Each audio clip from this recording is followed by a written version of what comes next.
16.13।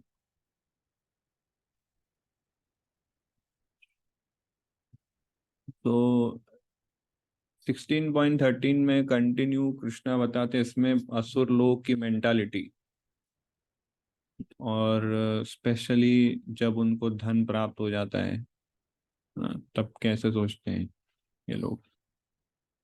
सो इदम अद्य मया लब्धम इमं प्राप्स्ये मनोरथम, इदम अस्तीदम अपि मे भविष्यति पुनर्धनम, असौ मया हतः शत्रुर्हनिष्ये चापरानपि, ईश्वरोऽहम् अहं भोगी सिद्धोऽहं बलवान सुखी, आध्यो अभि जनवान अस्मि को अन्यो अस्ति सदृशो मया, यक्षे दास्यामि मोदिष्ये इत्य अज्ञान विमोहिता। Translation. Translation. The demoniac person thinks, so much wealth do I have today, and I will gain more according to my schemes. So much is mine now, and it will increase in the future more and more. He is my enemy, and I have killed him, and my other enemies will also be killed. I am the Lord of everything. I am the enjoyer. I am perfect, powerful, and happy. I am the richest man surrounded by aristocratic relatives. There is none so powerful and happy as I am. I shall perform sacrifices. I shall give some charity, and thus I shall rejoice. In this way, such persons are deluded by ignorance. So again हम इस Sanskrit text को अच्छे से समझेंगे। बहुत अच्छा उल्लेख किया है भगवान ने इसका। तो इस संस्कृत टेक्स्ट को पढ़ते हुए हम इस श्लोक को समझेंगे। सो इदम अद्य मया लब्धम, मया मतलब मेरा, इदम अद्य मया लब्धम, लब्धम मतलब गेन, आज मुझे इतना गेन प्राप्त हुआ है ना। तो है ना, जब व्यक्ति को धन प्राप्त हो जाए तो क्या सोचता है, आज मुझे इतना धन प्राप्त हुआ है। फिर बोलता है इमं प्राप्स्य से मनोरथम, और मनोरथम मतलब फिर वो मेंटल स्कीम बनाता है कि और धन प्राप्त कैसे करें। इमं प्राप्स्य से मनोरथम, मनोरथ मतलब मन के रथ के ऊपर सवार होता है और चलते जाता है वो। और चलते जाने का अर्थ है कि वो सपने देखता रहता है, सपने बनाता रहता है कि मैं ऐसा करूंगा, मैं वैसा करूंगा, इतना धन धन प्राप्त कर लूंगा, यहाँ से इंटरेस्ट मिल जाएगा, वहां से लोन क्लियर हो जाएगा, और इस तरह से सुपर डुपर प्लान उसका होता है। फिर इमं प्राप्स्य मनोरथम इदम अस्तिदम अपि में, इदम अस्तिदम, अस्तिदम मतलब अभी मेरे पास इतना है, भविष्यति पुनर्धनम फ्यूचर में मैं इतना प्राप्त कर लूंगा। तो इस भौतिक संसार में रिसोर्सेस बहुत लिमिटेड है और डिजायर्स अनलिमिटेड है। रिसोर्सेस से ज्यादा डिजायर्स हैं। तो असुर लोग हैं ना, अपनी अनलिमिटेड डिजायर्स की वजह से रिसोर्सेस की कमियां ला देते हैं भौतिक संसार। इस वजह से बाकी दूसरे जीव बहुत कष्ट भुगत रहे हैं।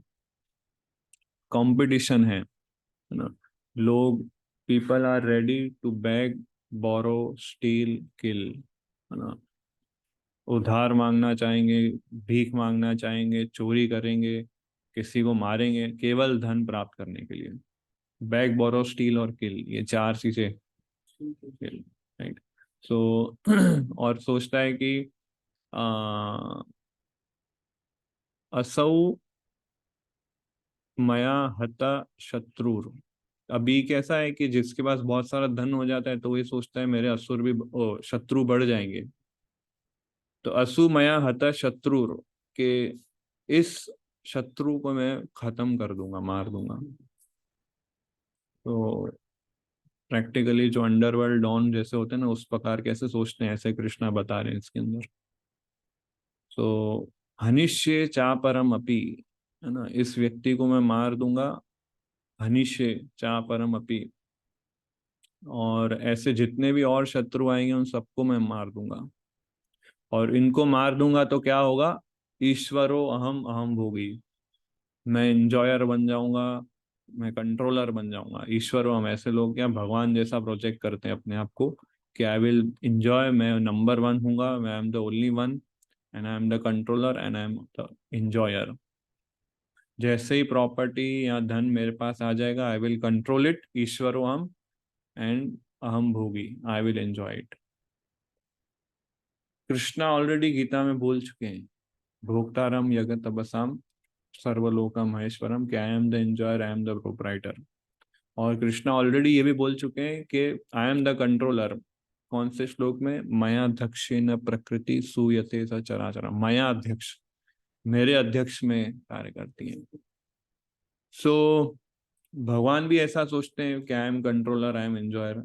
तो असुर लोग भी भगवान का कॉपी करते हैं, सोचते हैं कि ईश्वरो अहम अहम भोगी। और ये इनकी सब कॉन्शियस प्रोग्रामिंग हो जाती है, ईश्वरो अहम अहम भोगी। फिर सिद्धो अहम बलवान सुखी, आई विल बिकम परफेक्ट। सिद्धो अहम और बलवान, आई विल बिकम स्ट्रॉन्ग, और सुखी मतलब I will become happy. So ये असुर लोग का अल्टीमेट गोल है, to become happy, to become perfect and to become strong. ये असुर लोग का गोल है। भक्त लोग को बेस्ट बनना है खुद के रिकॉग्निशन के लिए नहीं, बट कृष्णा को रिकॉग्नाइज कराने के लिए, इसलिए वो बेस्ट कार्य करते हैं। कृष्णा के लिए बेस्ट कैसे करें वो सोचते हैं। भक्त लोग कृष्णा को कभी भी कृष्णा से ज्यादा एक्सेल या कृष्णा से ज्यादा सुपरसीड नहीं करना चाहते, पर असुर लोग जो होते हैं वो अपना ग्लोरिफिकेशन में उसको ज्यादा इंटरेस्ट रहता है। उसके ईगो के सेटिस्फैक्शन के लिए वो अपने ग्लोरिफिकेशन को एक्सीड करता है भगवान के कंपेयर में। सो इस तरह से ये सोचते हैं, I will become happy, I will become perfect, I will become strong, आद्यो अभिजन्वान अस्मि।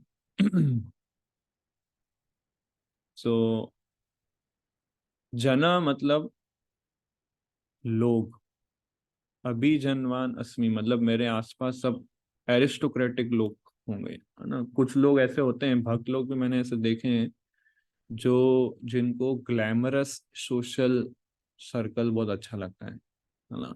वो चाहते हैं कि मेरे आसपास सब टॉप क्लास लोग होने चाहिए, उनका मेरे पास कांटेक्ट होना चाहिए, उनका मेरे साथ एक सेल्फी फोटो होना चाहिए, और उनके मेरे पर्सनल रिलेशन होने चाहिए। मैं इस व्यक्ति के साथ, जो बहुत इन्फ्लुएंशियल लोग होते हैं, जो बहुत टॉप पर्सनालिटी होते हैं, जो बहुत सोसाइटी में समाज एक बड़ा इम्पैक्ट क्रिएट कर सकते हैं, तो उनको आनंद मिलता है कि आसपास अभी जनवान अस्मि जना, आद्यो अभी जन मतलब जो वेल्दी लोग होते हैं और जो एरिस्टोक्रेटिक लोग होते हैं, जो इन्फ्लुएंशियल लोग होते हैं, उनके प्रॉक्सिमिटी, उनके क्लोज जाना और फेमस बनना, ये उनका एक गुण होता है।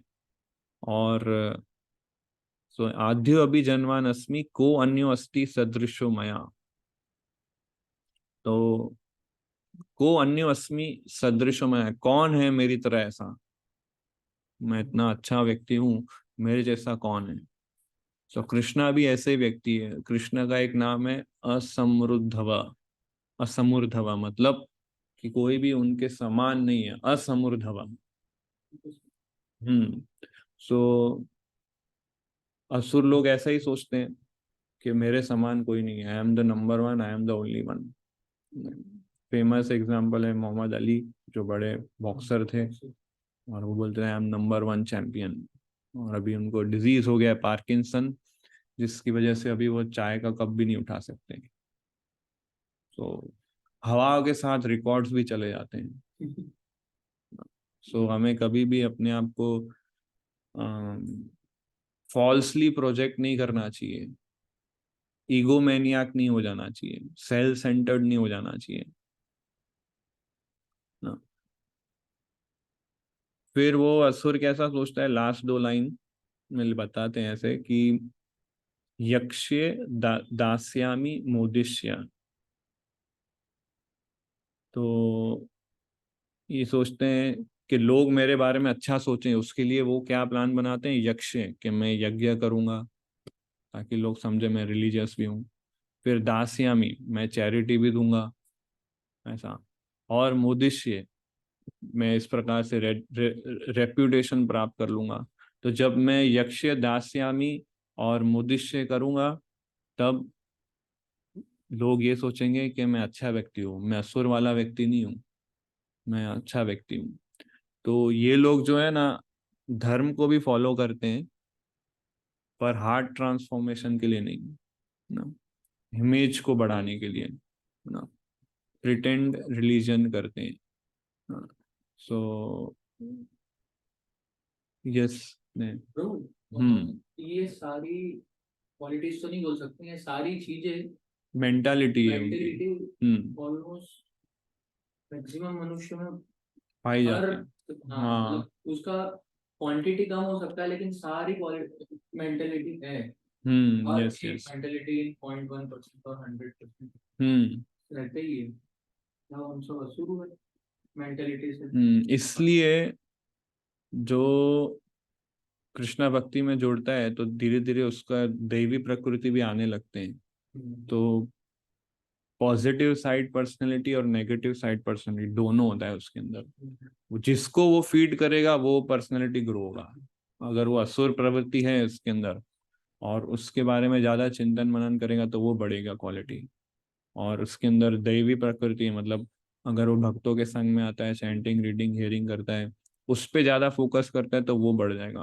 पर एट द सेम टाइम जो डेमोनिया क्वालिटी है उसको फीड नहीं करना है। फीड मतलब कि जब ऐसी आसुरिक इच्छाएं प्रकट हो तो उसको पूरा नहीं करना है, उसको स्टार बोलते हैं ना, भूखा रखना है उसको, अपने आप वो चले जाएंगे।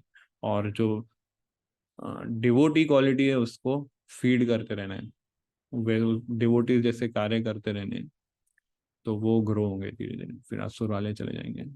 सो हम लोग ट्रांजिशनरी फेज में ऐसा बोल सकते हैं। क्योंकि प्रभु जैसे ही कुछ गलत या ऐसा असुरी प्रवृत्ति हमारे नजर में आती है ना तो हमारा एक हार्ट या एक मन बोलता है कि ये गलत है इमीडिएट। तो वो डेमोनियक मेंटालिटी वाला है। पहले तो ऐसा लगता ही नहीं था, ऐसा लगता था सब सही है। बट अभी लगने लगा है मतलब कि हमें कुछ अच्छे गुण भी आने लगे और अब फाइट चालू हुई है। हाँ। तो हमें इस क्वालिटीज को स्ट्रॉन्ग करने के लिए क्या करना पड़ेगा? मोर एंड मोर डिवाइन लोगों का एसोसिएशन लेना पड़ेगा। और एसोसिएशन मतलब उनसे सुनना, एसोसिएशन मतलब वो जो बोले उसको फॉलो करना, और एसोसिएशन मतलब उनसे इंक्वायरी भी करना। और उसको छेड़ना ही नहीं, असुर मेंटली को हाँ टच नहीं करना है। वो अपने आप भूखे मर जाएंगे। परफेक्ट। ऐसा बिना लड़े उससे जीत सकते हैं। हाँ, बस उनकी डिमांड्स फुलफिल नहीं करनी हमें। आसुरिक प्रवृत्ति हम सबके अंदर है, बट इंटेलिजेंट व्यक्ति क्या करता है, उस प्रवृत्ति को एंटरटेन नहीं करता है, उसके साथ खेलता नहीं है, छेड़छाड़ी नहीं करता है। हालांकि वो आसुरिक प्रवृत्ति कभी एकदम प्रोमिनेंट हो जाती है उसके माइंड में, पर ऐसे ऐसे जैसे असुर कैसे अचानक कैसे बाहर निकलता है। आप कहीं जा रहे हो सड़क पे स्मूथली और अचानक ऐसे असुर बाहर आ जाए, तो ऐसे ही कभी असुर प्रवृत्ति अचानक हमारे माइंड पे सरफेस हो जाती है। तो अपने को उस समय घबराना नहीं है, ना उसके साथ फाइट करना है। वो सिर्फ हमें डराने आया है। उसको नेग्लेक्ट करोगे वो अपने आप चला जाएगा, पर उसको एंटरटेन करोगे तो और डराएगा। ये पॉइंट है। पर वो आप जिस तरीके से पता है डराने के हिसाब से तो ठीक है, लेकिन वो दोस्त बन के आता है कि अरे ये चलो ये करते हैं, इसमें बहुत अच्छा इसलिए तो शास्त्र पढ़ने, ताकि पता चले कि शत्रु दोस्त बन के तो नहीं आए। इसलिए ये इसी एसोसिएशन में ज्ञान लेके हम सीखेंगे कि ये सही में असुर है, ये सही में मेरा दोस्त है, कि दोस्त का बहरूपिया बन के मेरे को फंसाना चाहता है। तो इसलिए कॉशियस रहना है इस भौतिक संसार में जब तक है। हर एक चीज को फिल्टर। हाँ, इसलिए तो इतना हमें पढ़ रहे हैं, इसलिए क्लासेस कर रहे हैं, तो क्या लोगों को, हम सबको ये ध्यान रहे कि हम किस अवस्था में हैं और हम किसका ज्यादा संग कर रहे हैं। सो ये असुर लोग होते हैं मोस्टली मनी माइंडेड होते हैं, और मनी को ज्यादा वैल्यू करते हैं लोग। धन प्राप्ति के पीछे इनका बहुत संघर्ष रहता है, और रिलेशनशिप से ज्यादा ये मनी को ज्यादा इम्पोर्टेंस देते हैं। जो व्यक्ति मनी को ज्यादा इम्पोर्टेंस मतलब धन को ज्यादा महत्व देता है रिलेशनशिप से, उसको लोनलीनेस का बहुत प्रॉब्लम होता है, अकेलापन उसको लगता है, क्योंकि रिलेशनशिप को उसने महत्व नहीं दिया है। और पैसे थोड़ी ना कोई बात करने की चीज है, या पैसा कोई ऐसा व्यक्ति नहीं है जिससे हम रिलेशन हो तो। Emotionless है। हाँ, सो एक तो ये लोनलीनेस का प्रॉब्लम होता है। दूसरा, वो हर एक व्यक्ति पे डाउट करते हैं, जो धन को ज्यादा महत्व देते हैं रिलेशन, वो हर एक व्यक्ति को सस्पिशियस मेंटालिटी से देखते हैं। और तीसरा, कई बार वो लोग दूसरों को नो मैलिशियसली, उसको बोलते हैं ना कि अ, पीड़ा या कष्ट भी पहुंचाते हैं जो लोग मनी माइंडेड होते हैं। और ऐसा करने में वो सारे एथिक्स, सारे ह्यूमैनिटी, सारे मॉरलिटी को साइड में कर देते हैं। उनको ऐसा फील नहीं होता है कि मैं गलत कर रहा हूँ, केवल धन प्राप्त करने के लिए वो ये सब चीजें करते हैं। स्पेशली वो लोग जो बहुत सारा धन कमा रहे हैं, जो करोड़ों में मिलियंस एंड ट्रिलियंस कमा रहे हैं, ऐसे लोग के अंदर ये भावनाएं जल्दी डेवलप हो जाती है। मैं देखे ऐसे ज्यादातर रियल एस्टेट में ऐसे लोग मैंने देखे हैं, शेयर मार्केट में ऐसे कई लोग आपको मिलेंगे। फिर ये दो फील्ड में मेरे को पता है, बाकी और बहुत सारे फील्ड में होंगे, बट ये दो का मुझे इतना जानकारी है। सो सो गीता हमको ये सिखाती है कि अल्टीमेटली मनी की जो वैल्यू है वो कहाँ है। मनी की वैल्यू वहाँ है जो जब हम उसको कृष्णा की सेवा में लगाते हैं। मतलब मृत्यु के बाद जो व्यक्ति सारा धन हमसे ले लेगा, उसी व्यक्ति पे हमें धन देना चाहिए। हाँ, मृत्यु के समय जो सब कुछ जो छीन लेते हैं, उसी को ही हमें अपना धन देना चाहिए, तो हमारा धन प्रोटेक्टेड रहेगा। सो असुर लोग को इस बात की जानकारी नहीं होती, वो सोचते हैं कि मैं ही अपने धन को प्रोटेक्ट करूंगा, मैं ही उसे मेंटेन करूंगा। And another thing,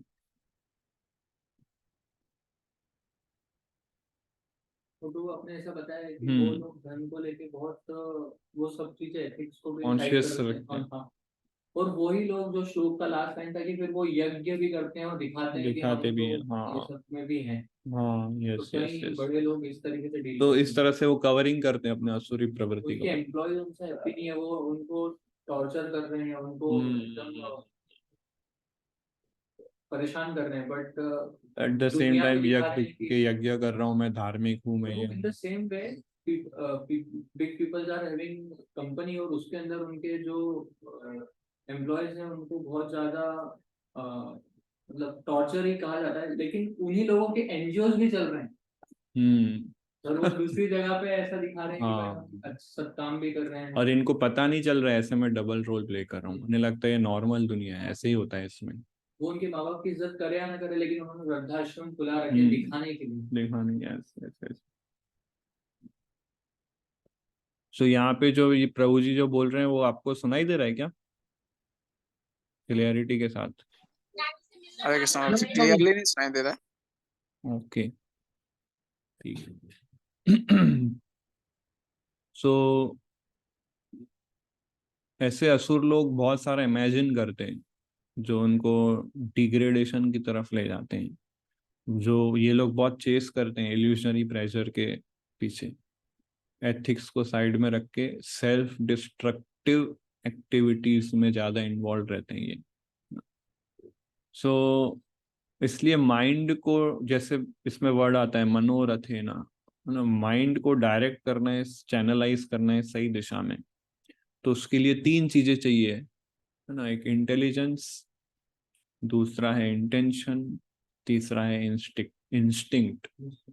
so intelligence मतलब बुद्धि, तो बुद्धि को स्ट्रांग बनाना है। फिर इंटेंशन मतलब हमारे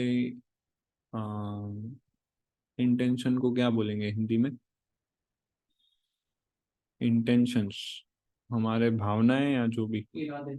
हमारे इरादे, वो पॉजिटिव होने चाहिए। बुद्धि स्ट्रांग होने चाहिए, इरादे पॉजिटिव होने चाहिए, और हमारे इंस्टिंक्ट, इंस्टिंक्ट मतलब अ, वृत्ति, प्रवृत्ति, प्रवृत्ति जो है वो शुद्ध होनी चाहिए।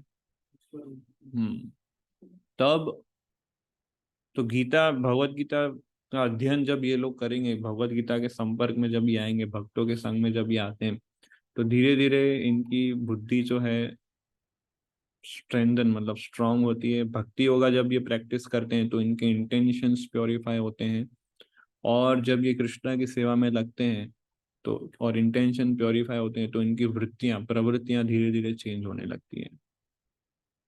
इसलिए अर्थ, धर्म अर्थ काम मोक्ष जो है, अगर अर्थ को आप धर्म से अलग कर दोगे तो वो अर्थ जो है अनर्थ हो जाएगा। हमारे अंदर अनर्था क्या है?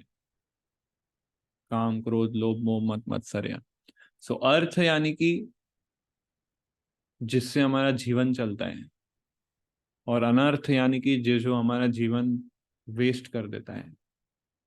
अर्थ जो है हमारे नेसेसिटीज को फुलफिल करता है, हमारे सपनों को पूरा करता है, बट अनर्थ जो है हमें हमारे सारे सपनों को तोड़ देता है। क्यों? क्योंकि आपने उस अर्थ को धर्म से अलग कर दिया है। तो वही अर्थ जो है अनर्थ में कन्वर्ट हो जाएगा। तो इसलिए बहुत ध्यान रखना होता है हमें कि हम जो भी अर्थ प्राप्त कर रहे हैं अपनी मेहनत से, उसको केवल धर्म के लिए ही यूज किया जाए। धर्म अर्थ काम, धर्म के लिए यूज करना यानी कि भगवान की सेवा में इसको लगाना। हाँ। So in this way such persons are deluded by ignorance. अज्ञानता में ये लोग रहते हैं। 16 अनेक चित्त विभ्रांता मोह जाल समावृता प्रसक्ता काम भोगेषु पतन्ति नरके अशुचौ। तो 16 इस श्लोक में कृष्णा बताते हैं कि ऐसे असुर लोग जो भी कार्य करते हैं, जो भी मेंटालिटी सोच रखते हैं, उनका क्या परिणाम क्या होता है, उनके साथ क्या होता है एंड में। तो बोलते हैं अनेक चित्त विभ्रांता। एक मतलब एक, अनेक मतलब मैनी। अनेक चित्त, चित्त मतलब कॉन्शियसनेस, और विभ्रांता मतलब कंफ्यूजन, भ्रांत। विभ्रांत मतलब परप्लेक्स्ड हो जाते हैं।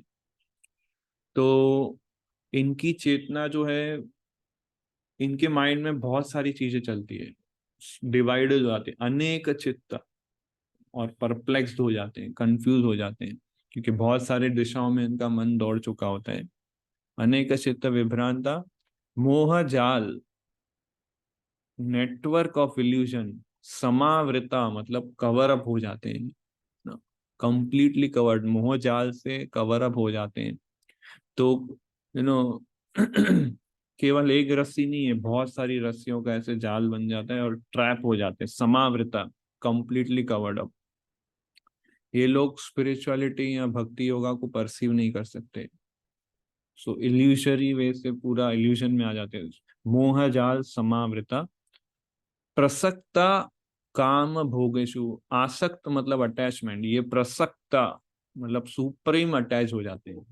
कृष्णा वर्ड बहुत सोच के ये बोलते हैं, प्रसक्ता, वेरी स्ट्रांगली अटैच। प्रसक्ता काम भोगेशु मतलब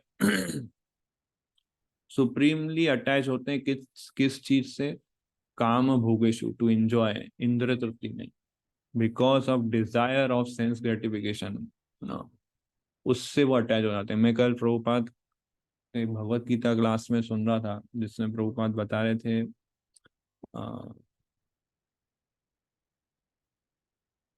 कि जो मटेरियलिस्ट लोग होते हैं वो रेस्टोरेंट जाते हैं, भोजन लेते हैं इंजॉय करने के लिए नहीं। तो मैंने भी ये ध्यान से सुना, प्रभुपाद जी ऐसा कैसे बोल रहे हैं?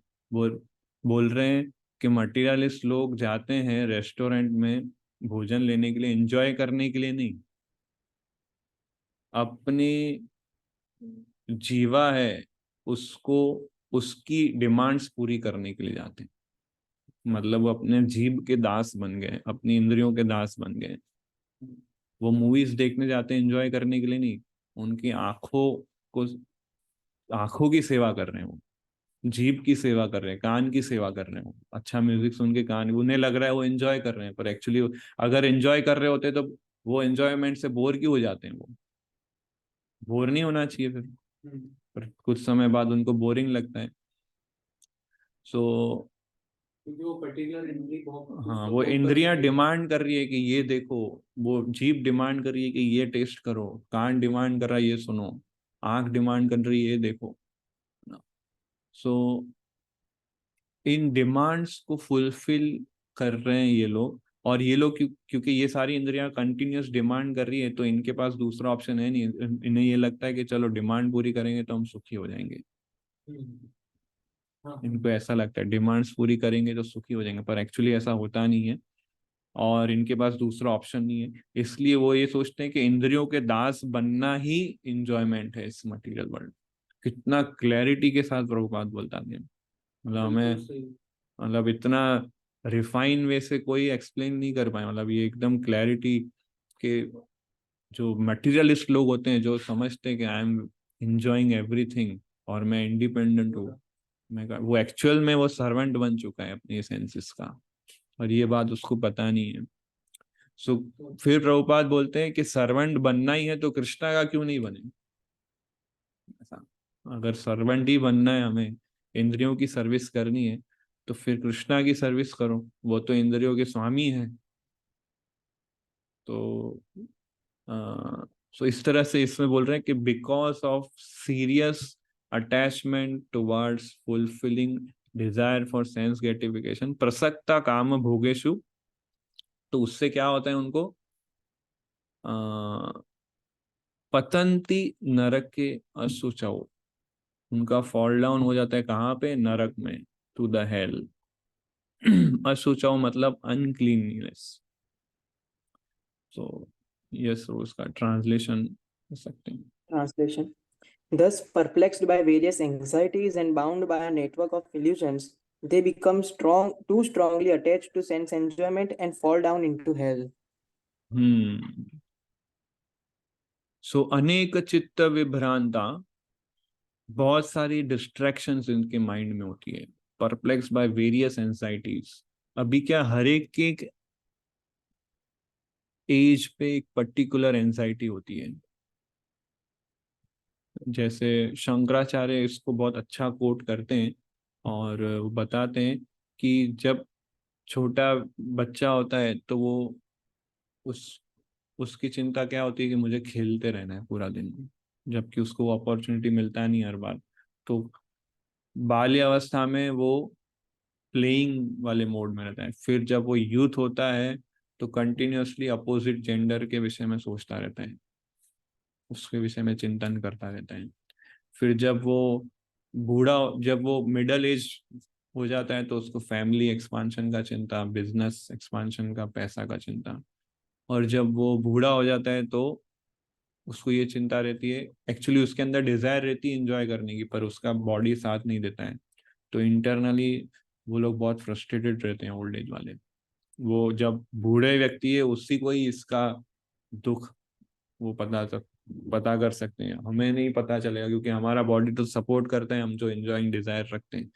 और बूढ़े व्यक्ति ऐसा नहीं है कि एज के साथ जो है डिजायर खत्म हो जाएगी, जैसे जैसे एज बढ़ती है ऐसे से डिजायर वीक हो जाएगी, ऐसा नहीं होता है।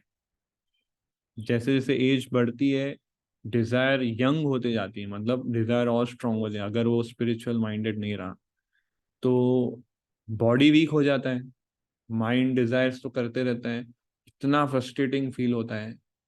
इसलिए बूढ़े लोग फिर क्या अपने डीलिंग्स में बहुत रैश हो जाते हैं, उनके बच्चे चिड़चिड़े हो जाते हैं, उनके बच्चे सोचते हैं इनको निकालो बाहर, वृद्धाश्रम में भेज दो। पर बूढ़े लोगों के साथ ये प्रॉब्लम होती है, वो लोग कुछ भी चीज समझ नहीं पाते हैं, कुछ भी चीज एनालिसिस नहीं कर पाते हैं, सेंसिटिविटी लो हो जाती है, क्योंकि अंदर इतना फ्रस्ट्रेशन है कि डिजायर्स है बहुत सारी, बट बॉडी साथ नहीं दे रहा है, कैसे फुलफिल करूं, कैसे फुल, तो बहुत ही एंजाइटी उनके अंदर रहती है। यस। ब्रो, ये आपने ऑलमोस्ट कवर करा, लेकिन ब्रो ये बहुत नया पॉइंट पता पड़ा इस इतनी एज के अंदर उनके पास इतनी सारी डिजायर इकट्ठी हो गई है, और वो यंग लोगों को भी देख रहे हैं, बच्चों को भी देख रहे हैं। और अब उनकी भोग करने की इच्छा तो बहुत प्रबल है, क्योंकि इतने सालों से उसने उनको मेडिटेट किया, मेडिटेट लेकिन किया, वो भोग यस। नहीं कर सकते किसी भी तरीके से। तो वो कितने एनवियस हो जाते होंगे। यूथ को देख के सबसे ज्यादा एनवियस हो जाते हैं ये ओल्ड एज वाले। अब यहाँ सबसे इम्पोर्टेंट क्वेश्चन है हमारे लिए कि हम्म हम ये सोचते हैं कि बुढ़ापे में भक्ति करेंगे, बट वहां तो अरे स्कोप ही नहीं बच रहा है कोई भक्ति करने स्कोप का, नहीं है, कोई क्योंकि होप नहीं वहां है। फ्रस्ट्रेशन आज से करोड़ हाँ, गुना ज्यादा है, आज हम कम है। और दूसरा सबसे इम्पोर्टेंट पॉइंट कि ये जो ओल्ड एज लोग हैं ये लोग शेयर नहीं करते हैं ये प्रॉब्लम है। यूथ को बोलते हैं कि आप हमारी उम्र के हो तब भक्ति करना, जबकि उनको पता है कि नहीं कर पा रहे हैं। फिर भी ये लोग सोचते हैं, इतना एक्सपेक्ट करके बैठते हैं कि ये डिजायर फुलफिल हो जाएगी।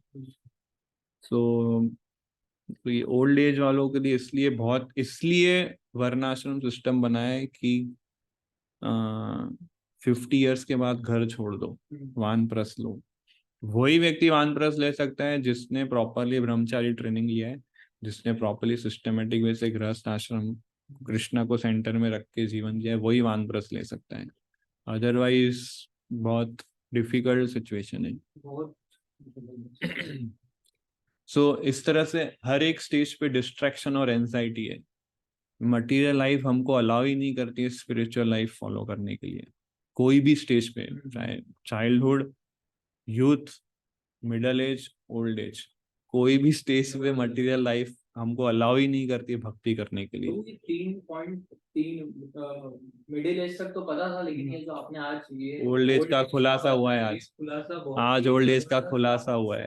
और ये अगर मैक्सिमम ओल्ड को पता हाँ। हो या गृहस्थों को पता हो, ये एक्चुअली सबको पता होना चाहिए को कि पता ओल्ड होना एज ओल्ड का एज में क्या असलियत क्या है। और हम ओल्ड एज तक अभी कभी हम ग्रुप डिस्ट्रीब्यूशन जाएंगे और कोई बोलेगा कि अरे बुढ़ापे में करेंगे, तब मैं नहीं होने ये एक्चुअली बूढ़े लोग को हम देखते हैं ना जब, हाँ। तो हम व्यक्ति क्या सोचता है, इसने जीवन पूरा जी लिया, अभी इसकी कोई इच्छा नहीं होगी, ये एक जगह बैठा है, इसको और कुछ करना नहीं है, इसकी सारी इच्छाएं समाप्त हो गई। मजबूरी है। ऐसा ऐसा हमें इम्प्रेशन दिखता है, बट ऐसा नहीं है।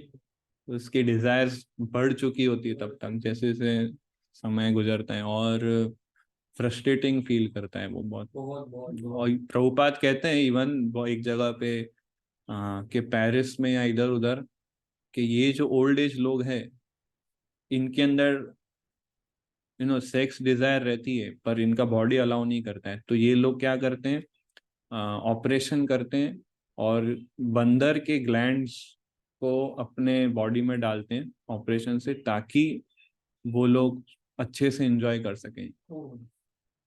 तो ऐसा प्रभुपाद एक क्लास में बता रहे थे कि पेरिस में ऐसे ओल्ड एज लोग हैं जो अपने ग्लैंड्स को, सेक्स ग्लैंड्स को ऑपरेट करते हैं और किसी एनिमल का ग्लैंड डालते हैं अंदर, क्योंकि उनके ग्लैंड्स तो सब ओल्ड एज हो चुके होते हैं, ताकि वो एंजॉय कर सकें। तो ऐसे जो मिलियनर ओल्ड एज लोग हैं वो लोग ऐसा करते हैं जस्ट टू एंजॉय, इच्छा पूरी करने के लिए। तो बहुत फ्रस्ट्रेटिंग है। इसलिए अगर हमने ये एज में सीरियसली भक्ति प्रैक्टिस नहीं की तो आगे बहुत लातें मिलने वाली हमें। तो इसलिए अब जैसे स्पिरिचुअलिस्ट होते हैं, जैसे प्रभुपाद ओल्ड एज में अमेरिका जाते हैं, अभी हम करंट गुरुज देख रहे हैं, हमारे स्पिरिचुअल मास्टर देख रहे हैं, वो लोग ओल्ड एज हो गए, उनका लाइफ कैसा है वो देखिए, और एक मटेरियलिस्ट ओल्ड एज व्यक्ति है वो कैसे देखिए।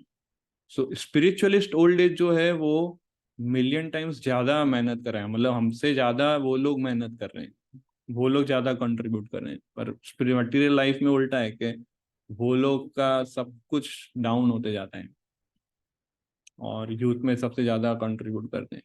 सो इस तरह से मटेरियल लाइफ का कोई भी स्टेज हमको भक्ति प्रैक्टिस नहीं करने देता है, पहले तो ये हमें एक्सेप्ट करना है। और हर एक स्टेज पे डिस्ट्रैक्शन है, इसलिए हमें वॉलेंट्रली ये सारे डिस्ट्रैक्शन को साइड करने पड़ेंगे। और हम ये नहीं सोच सकते कि ठीक है हम बाद में प्रैक्टिस कर लेंगे, वो बात कभी नहीं आएगा, वो अभी करना पड़ेगा।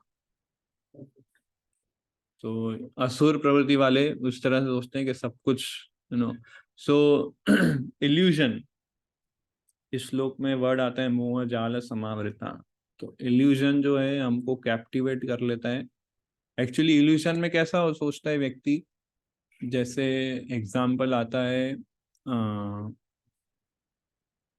मिरेज, मिरेज का एग्जाम्पल, कि दूर से हम देखते हैं कि पानी है उधर, तो इल्यूशन में व्यक्ति क्या सोचता है, हमने इतना ही पढ़ सुना होगा कि हाँ पानी है, अच्छा है पानी है, पर आगे का स्टेप सुनिए, उसके अंदर ये डिजायर आती है कि उधर पानी है, ठीक है, पानी को देख के उसको प्यास तो लगी है, पानी देखता है तो कॉन्फिडेंस आ जाता है कि उधर मैं जाऊंगा तो पानी मिल जाएगा, इतना कॉन्फिडेंस आ जाता है उसको, उसको ओवर कॉन्फिडेंस बोलते हैं एक्चुअली।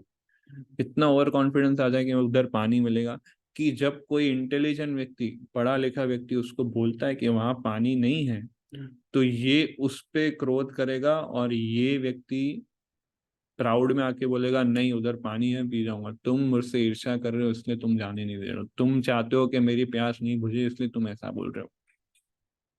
इसको बोलते हैं महा इल्यूजन। हमने बस डेजर्ट और मिरेज वाला एग्जांपल सुना है, पर आगे की बात ये है हाँ एग्जाम्पल कि उसी तरह भौतिक संसार में इल्यूजन इस तरह से कवर कर दिया है मटेरियल्स लोगों को, कि ये लोग ये एक्सपेक्ट करके बैठे हैं कि मैं इंद्रियों को संतुष्ट करूंगा तो मैं आनंद प्राप्त कर लूंगा। तो इंद्रिय विषय वस्तु वस्तु जो उसे दिखती है वो पानी के समान है, और ये उस हिरन के समान भागता है उसके पीछे। हम भक्त लोग आके उनको बोलते हैं कि प्रभु जी ऐसा नहीं है, वहां पे कोई सुख नहीं है, आप वास्तविक सुख जो है ये भक्ति जीवन में है।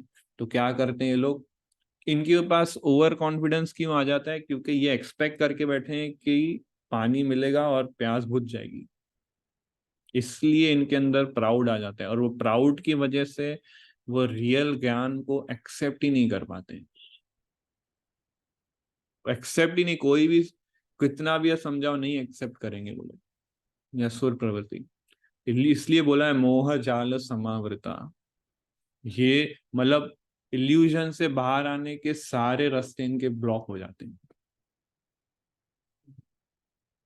और इतने एडिक्टेड हो जाते हैं सेंसुअल प्लेजर से कि कई बार ये लोग बहुत सेल्फ डिस्ट्रक्टिव एक्टिविटीज में भी इंगेज हो जाते हैं, और ग्रेजुअली ये कंप्लेसेंट हो जाते हैं और इम्प्यूडेंट हो जाते हैं। सब 17 नंबर श्लोक में आते हैं। कंप्लेसेंट मतलब कि ये लोग, इनको पढ़ ही नहीं रहती कि शास्त्रों में क्या लिखा है ना, और भक्त लोग क्या उन्हें समझा रहे हैं ना, सारे मॉरलिटी, एथिक्स, ह्यूमैनिटी को साइड में कर देते हैं ना।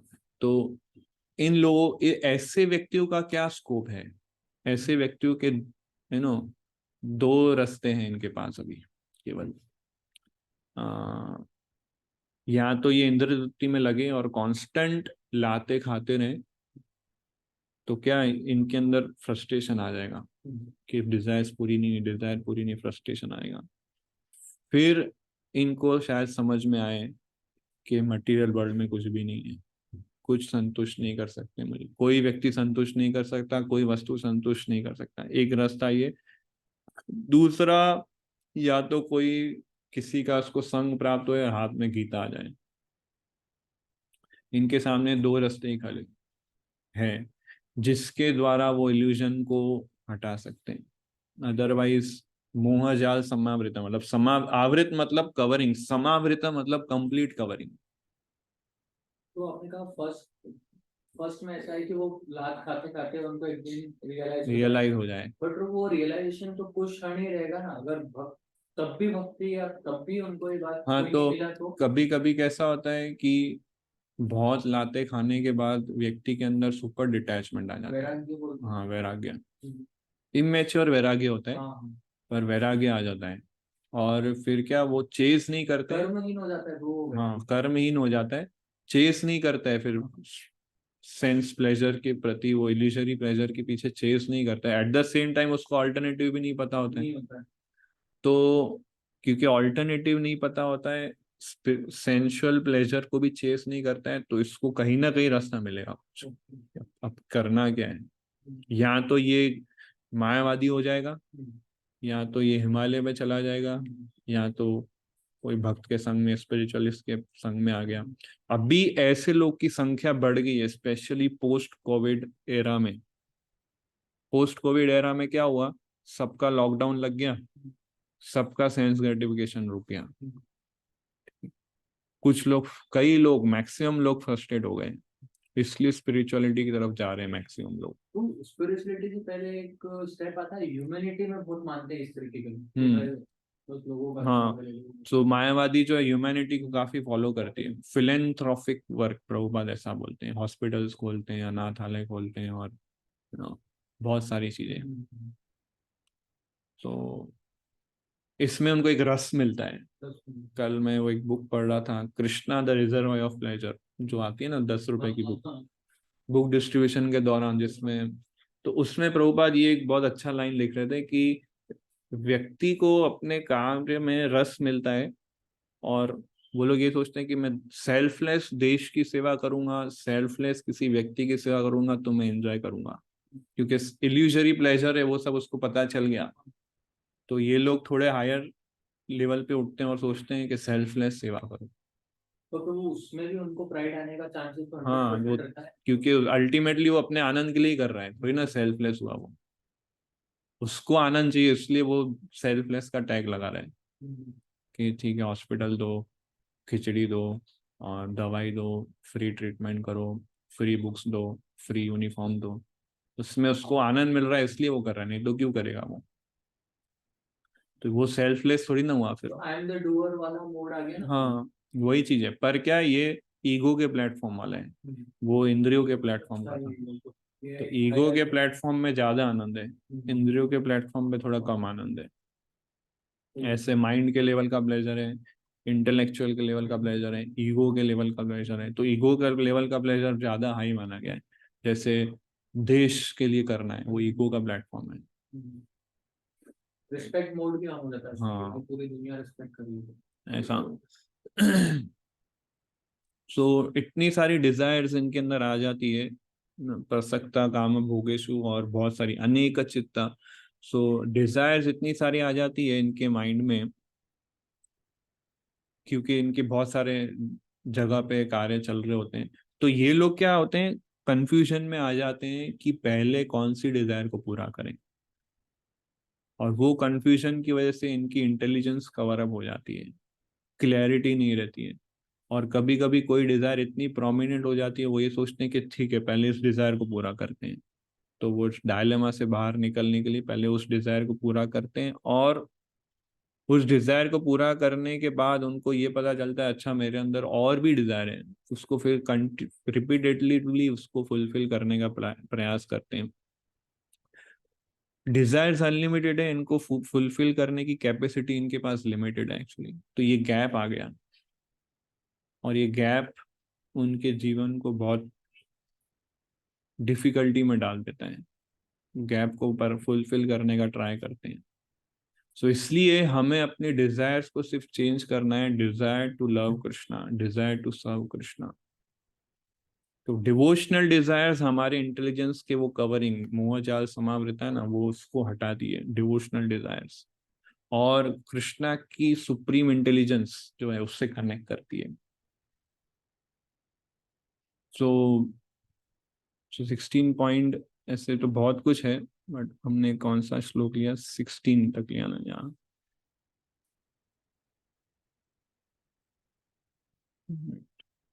एक परपोर्ट।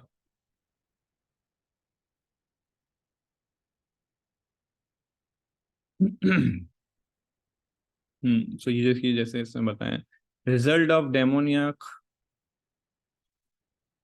वर्क। सो मोह जाल, जैसे प्रभुपाद एग्जांपल देते हैं, फिश जो नेट में फंस जाती है, एक बार फिश नेट में फंस गई तो उससे बाहर आने का कोई संभावना नहीं है। सो इनके पास ये भी इस तरह से नेटवर्क्स ऑफ डिजायर्स के जाल में फंस जाते हैं, कंफ्यूज हो जाते हैं, और इसके कारण वो स्ट्रांगली अटैच हो जाते हैं, और at the end fall down to hell. और he thinks that all his advancement is due to current endeavor and not because of law of karma. मेरी मेहनत से मेरे को धन प्राप्त हुआ है या सक्सेस प्राप्त हुई है, कर्मा वर्मा कुछ नहीं है, ऐसा मानते हैं। Anyone who comes into his competition is his enemy. कोई भी उसके रास्ते में आएगा वो उसका शत्रु हो जाता है। अपना खुद का प्रोसेस बनाता है यज्ञ करने का। जैसे रावण ने सीढ़ी बनाई थी स्वर्ग में जाने के लिए, ऐसे साइंटिस्ट लोग रॉकेट से जा रहे हैं चंद्रमा पे, मंगल पे, स्वर्ग लोक में जाने के। तो ये बिल्कुल रावण जैसी मेंटालिटी है। सो इसलिए ये सारे क्या है, असुरिक प्रवृत्ति है। हाँ दूसरे ग्रहों पे जाना रॉकेट से, और ऐसा उधर भी जन्म मृत्यु जरा व्याधि है, उधर भी एंजॉय करना है। यस प्रांजल प्रभु। यस प्रभु, बहुत अच्छा मतलब आपने क्लियरिटी दिया। और प्रभु बेसिक में ये पूछ रहा था आपसे कि ये चंद्रयान 3 अभी ये निकला है, ठीक है? तो ये सभी, तो ये क्योंकि Srila Prabhupada ji easy journey to other planet में मतलब कहते हैं कि किसी भी प्लैनेट में हमको जाना है तो वैसा हमारे पास शरीर होना चाहिए।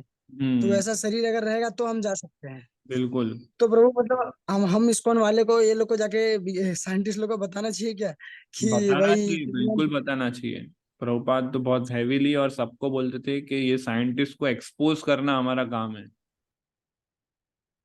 इस्कॉन का सबसे इम्पोर्टेंट कार्य बहुत सारे हैं, इसमें से एक कार्य है कि ऐसे चीटर्स और साइंटिस्ट को एक्सपोज करना। बट उसके लिए हमें हमें अच्छा ज्ञान होना चाहिए और दृढ़ श्रद्धा होनी चाहिए, नहीं तो उनके आर्ग्यूमेंट्स को आंसर नहीं देंगे तो हम कंफ्यूज हो जाएंगे। तो जब उसके लिए हमें स्ट्रांग बनना पड़ेगा। स्ट्रांग बनने का अर्थ है कि पूर्ण तरह से ज्ञान और दृढ़ श्रद्धा, नॉलेज और फेथ होना चाहिए, तभी हम ऐसे लोग को एक्सपोज कर सकते हैं। यस प्रभु। तो और किसी का कोई प्रश्न? आगे हम नेक्स्ट कंटिन्यू करेंगे। Yes pro.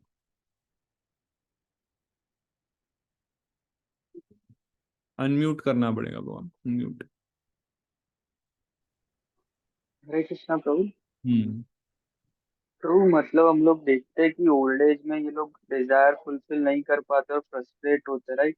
पर ये लोग जैसे मटेरियल लेवल पे ये लोग सक्सेस देखते, तो जो करंट यंग जनरेशन है वो उनको देख के उस सेंस में इंस्पायर होती है। और जब तो हम मटेरियल लोग उनको सक्सेस अलग चीज है और इंटरनल क्या चल रहा है वो अलग चीज है। मटेरियल सक्सेस एक्सटर्नल है और इंटर डिजायर्स जो है इंटरनल है। तो हमें उन लोगों की सक्सेस दिखेगी, पर अंदर उनके क्या डिजायर्स है, क्या फ्रस्ट्रेशन है, वो थोड़ी ना दिखेंगे। तो प्रभु करंट जनरेशन को हम कैसे मतलब बता सकते हैं कि ये अगर आप इस पाथ पे फॉलो करोगे तो करंट चलोगे? जनरेशन को ये नहीं बोलना है कि ओल्ड एज में ऐसा हो ये करो, उनको बस बोलो माला करें, जप करें, बुक्स पढ़े, भक्तों के संग में, अपने आप उसको पता चलेगा। बुक्स पढ़ेगा प्रभुपाद की, सब उसको पता चल जाएगा। हमें कुछ ज्यादा बोलना नहीं है, हमें बुक्स देने हैं उनको, बस वो पढ़े और फॉलो अप लें उनका। Yes, प्रभु। और क्वेश्चंस? यस प्रांजल ब्रो। सो यस प्रभु, जैसे कि मतलब निमाय निताय प्रभु ने बताया कि ये कैसे उनको मतलब अप्रोच करे। सो प्रभु इसमें क्या थे, कैसा है कि ज्यादातर सब लोग मतलब शिला प्रभुपाद की बुक्स लेने में इन्वॉल्व होते ही नहीं। तो पहले तो हमको वो ट्राई करना है कि वो बुक्स ले पहले। राइट। यस प्रभु, पहले उसके बारे में थोड़ा ग्लोरीफाई उनको करना पड़ेगा। हाँ, बुक्स लेंगे तो अपने आप चीजें समझ में आएगी उनको। और यस बुक्स लेने के साथ साथ पढ़े भी, नहीं तो ओल्ड एज में पढ़ेंगे फिर उनको और पछतावा होगा कि मुझे यूथ में मिली थी और मैं अभी पढ़ रहा हूँ, काश उस समय पढ़ ली होती। यस प्रभु। हम्म। ठीक है, तो यहाँ हम एंड करते हैं। बहुत बहुत धन्यवाद। श्रीमद् भगवत गीता की जय। श्रीला प्रभुपाद की जय।